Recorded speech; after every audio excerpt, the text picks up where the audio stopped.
संयम से जीवन में अनचाहे कष्टों को समाप्त किया जा सकता है। एक बार बुद्ध एक वृक्ष के नीचे शांत मुद्रा में बैठे हुए थे। तभी उनका एक शिष्य बड़ी हड़बड़ाहट में उनके पास आया और बौखलाए स्वर में बोला, तथागत, आज मेरे साथ बहुत गलत हुआ है। गांव के जमींदार ने मेरा अपमान किया है। उसके मुख से मेरे लिए बहुत अपशब्द निकले हैं। आप मेरे साथ अभी चलें, हमें भी उसे सबक सिखाना चाहिए। बुद्ध शिष्य को समझाते हुए कहने लगे, सच्चे बौद्ध का अपमान करने की शक्ति किसी में नहीं होती। तुम इस बात को अपने मन से निकाल दो। जब तुम उस विषय को ही भुला दोगे तो अपमान कहाँ से रहेगा। शिष्य क्रोध के कारण बुद्ध के बोलों को समझ नहीं सका और कहने लगा, उसने आपके प्रति भी तो अपशब्दों का प्रयोग किया है।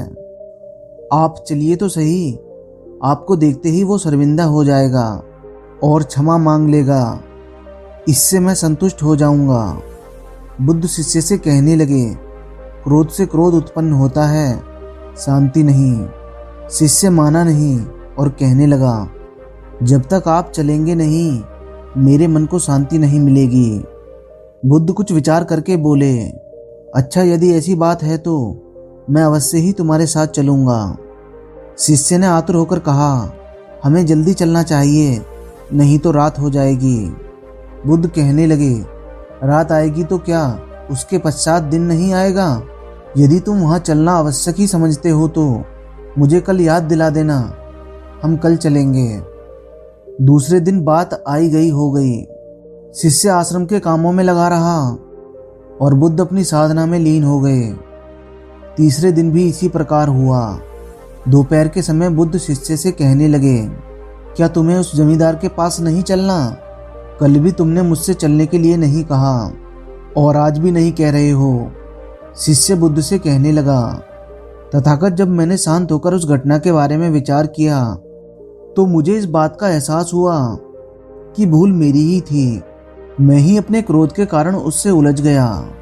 लेकिन अब मैं समझ गया हूँ, अब हमें वहां जाने की कोई आवश्यकता नहीं है। बुद्ध मुस्कुराए और कहने लगे, अगर हम तुरंत प्रतिक्रिया देने से बचें तो हमारे भीतर की कटुता समाप्त हो जाती है और हम सही और गलत को आसानी से समझ सकते हैं। बुद्ध की ये कहानी हमें यह समझाती है, आक्रोश में आकर हमें जीवन में कोई भी फैसला नहीं लेना चाहिए। धैर्य से जीवन का हर काम सही होता है।